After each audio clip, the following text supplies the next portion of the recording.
As a new student exploring electrical, you're looking to get something out of a program that you put your time and effort into. And I get great satisfaction out of being able to understand and help our students accomplish what they're looking for. I would describe American Institute as a place where students come to us not exactly sure which direction that they want to go in.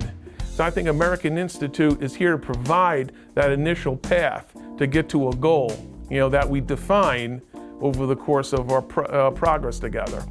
The campus environment here at American Institute is very face-to-face. We have it set up where everyone can get an experience. What I like about the lab environment at American Institute is that we build on everything that we start out with. What we want to do is break our program down into modules where we break things out where anyone could start a class and really understand the elements of that class, but then take what you learn in that class and apply it to the rest of the classes in the program. No one should get bored here because we're not doing the same thing over and over again. We're constantly reinventing the day.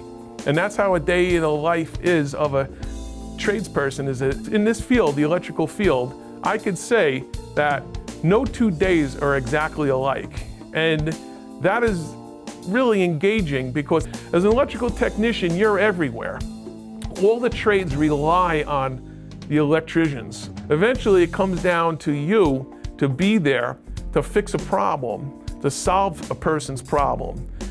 And the big thing about electrical work is that a lot of it is not just installation, but a lot of it is troubleshooting and repair work. The thing is about being a tradesperson is that you have to make it happen. As an electrician, you're there to help the world move. To be an ideal electrical tradesperson is to understand what you need to do and then also how your work affects other people, including other tradespeople on a common job site.